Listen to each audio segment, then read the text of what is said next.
Jangan lupa subscribe YouTube channel Official iNews dan nyalakan loncengnya.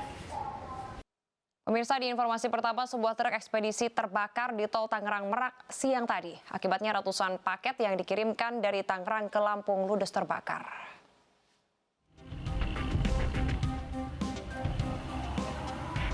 Sebuah truk ekspedisi terbakar di tol Tangerang Merak kilometer 56 Serang, Banten pada Sabtu siang. Api diduga berasal dari dalam boks muatan.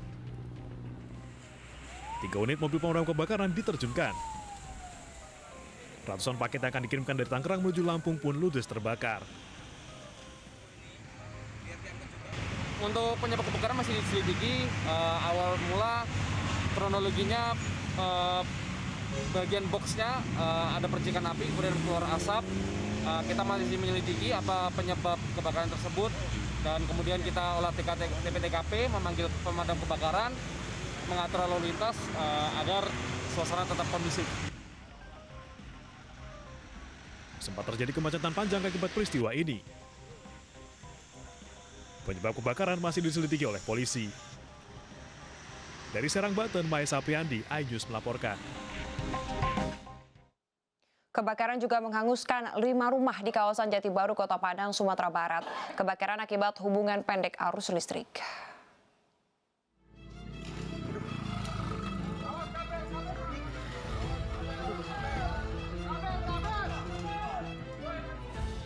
Api dengan cepat membakar 5 rumah semi permanen di kawasan padat penduduk Jalan Abdul Muiz, Kelurahan Jati Baru, Padang, Sumatera Barat.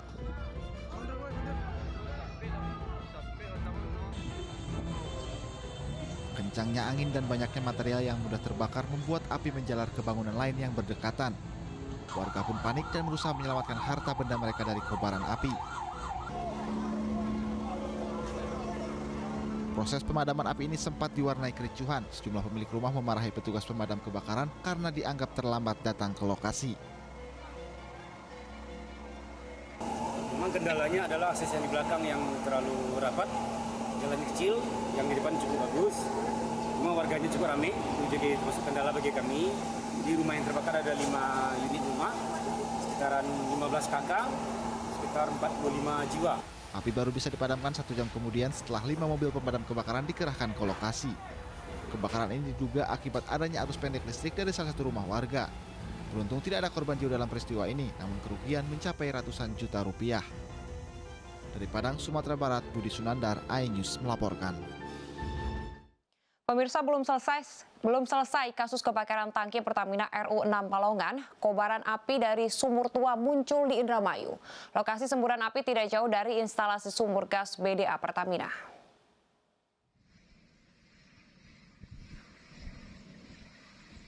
Semburan gas ini terjadi di Desa Sukaperna, Kabupaten Indramayu, Jawa Barat. Terhitung sejak 5 hari lalu, semburan gas bercampur api dan pasir ini terus menyembur dari sebuah sumur tua peninggalan zaman Belanda.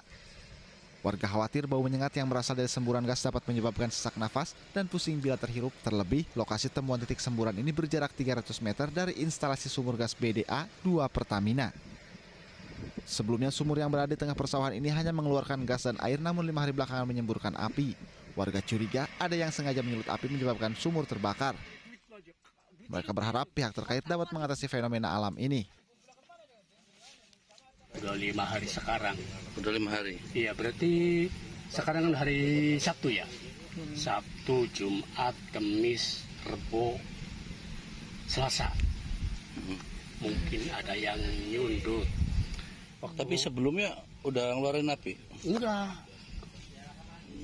sekarang kan ini udah 5 hari ini. Hingga saat ini belum ada penyelidikan dari pihak terkait mendatangi lokasi semburan.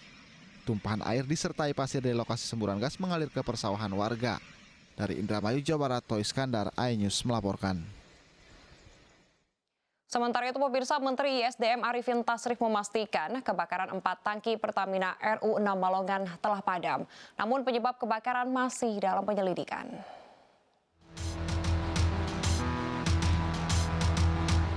Menteri Energi dan Sumber Daya Mineral Arifin Tasrif meninjau langsung lokasi kebakaran kilang Pertamina Balongan di Indramayu, Jawa Barat. Ia memastikan api di tangki T301 berhasil dipadamkan.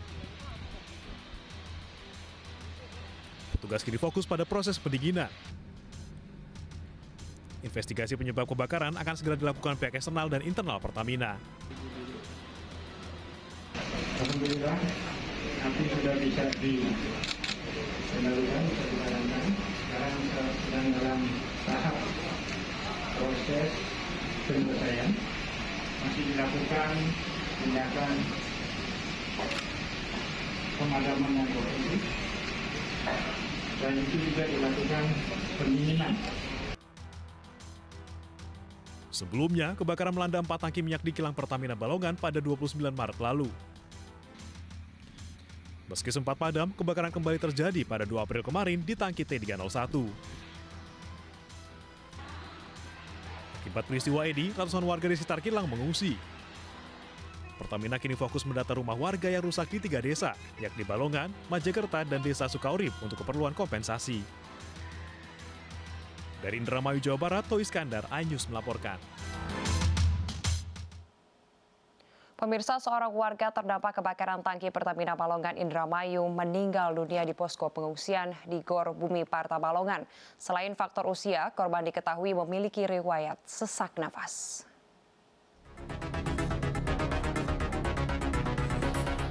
Supina, warga Blok Kosambi, Desa Balongan, Indramayu, Jawa Barat, dinyatakan meninggal dunia saat berada di lokasi posko pengungsian. Almarhum merupakan salah satu pengungsi korban ledakan tangki Pertamina RU6 Balongan yang berada di posko pengungsian sejak Senin pekan lalu. Almarhum sempat dilarikan ke rumah sakit terdekat namun nyawanya tidak tertolong. Menurut Eni, tetangga korban menduga Supina meninggal akibat faktor usia. Selain penyakit sesak nafas, kondisi kesehatannya pun semakin menurun saat berada di pengungsian. Namun belum diketahui secara pasti penyebab meninggalnya Supina. Tim medis dari Rumah Sakit Bumi Patra Balongan belum bisa dimintai keterangan. Tiba-tiba ada suara pemberitaan ada yang meninggal, jadi makanya kita yang nggak tahu misalnya sebabnya apa. Itu meninggalnya pas di pengungsian apa di mana, Bu? Di rumah sakit BP. Di rumah sempat sakit BP. pingsan katanya dengar dari ini masyarakat. Oh, dulunya di sini sempat di pingsan. Sini, cuma katanya dibawa ke BP rumah sakit situ ya. Terus katanya ya itu meninggal. Sementara hingga hari ke-6 pasca ledakan tangki Pertamina RU6 Balongan, ratusan warga masih bertahan di posko pengungsian. Sebagian warga mengaku masih trauma pasca tragedi ledakan tangki Pertamina. Dari Indramayu, Jawa Barat, Toh Iskandar, iNews melaporkan. Kita beralih ke informasi lainnya, pemirsa. Kepala Kepolisian Republik Indonesia Jenderal Listio Sigit Prabowo meninjau pengamanan di Gereja Katedral Jakarta. Kapolri berharap umat Kristiani dapat beribadah dalam tenang dalam Pekan Suci Paskah ini.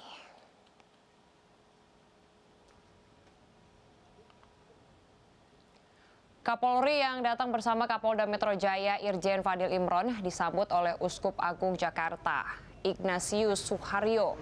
Kemudian berkeliling sambil berbincang dengan Uskup Agung Jakarta. Menurut Kapolri, rangkaian Pekan Suci Paskah 2021 berjalan dengan baik dan tidak terpengaruh dengan adanya insiden di Gereja Katedral Makassar. Kapolri juga menegaskan pihaknya menjamin keamanan umat Kristiani dan Katolik saat beribadah. Tentunya kita semua berdoa bahwa seluruh rangkaian ini sampai dengan besok bisa berjalan sesuai dengan rencana dan seluruh umat Katolik dan Kristiani melaksanakan ibadah Hari Raya Kamis Putih, Jumat Agung dan Hari Raya Paskah dengan baik, dengan khusyuk, dan tentunya kita semua berharap bahwa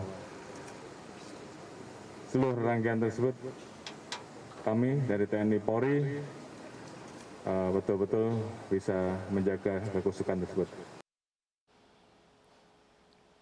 Panglima TNI Marsikal TNI Hadi Cahyanto bertemu sejumlah pemuka agama di Manokwari, Papua Barat. Pertemuan bertujuan untuk silaturahmi dan koordinasi pengamanan tempat-tempat ibadah di Papua Barat.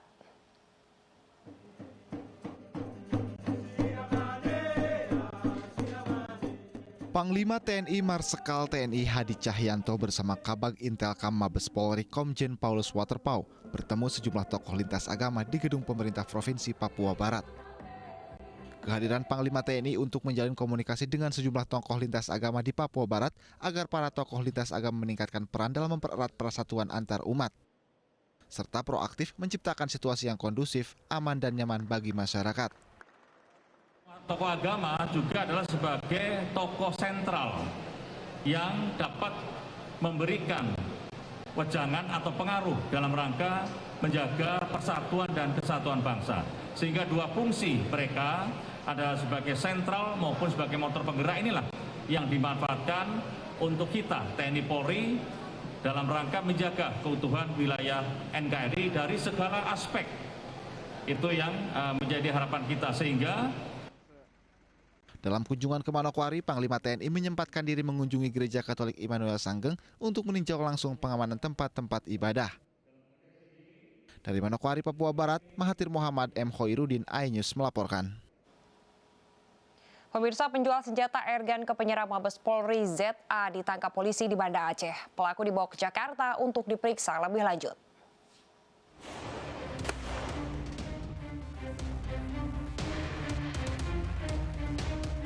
Tim Densus 88 menangkap M, penjual senjata airgun kepada penyerang Mabes Polri ZA. M ditangkap pada Kamis lalu di Banda Aceh dan dibawa ke Jakarta untuk diperiksa lebih lanjut.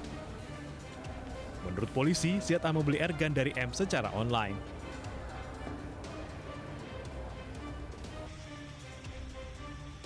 Rabu sore, 31 Maret lalu, wanita berinisial ZA masuk ke Mabes Polri dan melepaskan 6 kali tembakan ke arah polisi di pos jaga gerbang depan. Peristiwa penembakan terjadi tak jauh dari gedung utama, tempat Kapolri dan sejumlah asisten Mabes Polri bekerja. Wanita ini pun dilumpuhkan polisi dengan tembakan. Tim Liputan iNews melaporkan.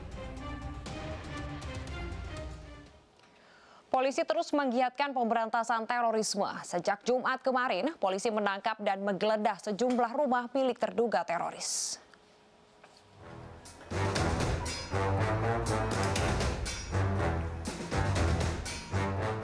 Tim Densus 88 anti teror menggeledah rumah kos di Purwokerto Utara, Jawa Tengah milik terduga teroris Jumat petang. Penggeledahan mendapat penjagaan ketat dari aparat kepolisian. Rumah kos yang digeledah ini dihuni oleh sepasang suami istri bersama anak-anaknya yang masih kecil. Polisi telah menangkap penghuni rumah di tempat lain. Warga mengaku tidak terlalu mengenal penghuni rumah karena jarang bergaul. Sama istri ya. Sama istri, nggak apa-apa. Bu, katanya orangnya sosialisasinya kurang ya? Iya, tertutup. Jarang keluar, tertutup. Apa sih kerjanya, Bu? Jualan herbal. Di Bantul, Yogyakarta, polisi menangkap keluarga terduga teroris. Menurut warga, anggota Densus 88 mendatangi rumah keluarga berinisial KB di Dusun Segoroyoso, 1 Pleret, Bantul pada Jumat siang. Polisi kemudian menggeledah rumah KB yang tinggal di Segoroyoso sejak 5 tahun lalu bersama istri dan 6 anaknya. Polisi juga menyita sejumlah barang bukti dari rumah terduga teroris ini, diantaranya buku, paspor, sebuah laptop, pisau, dan selongsong peluru. Apa diamankan tadi, Pak? Laptop buku, paspor, HP, terus pisau, selongsong peluru. Ada buku tentang apa? Jelas Kak tadi, Pak? Buku-buku itu tentang keislaman.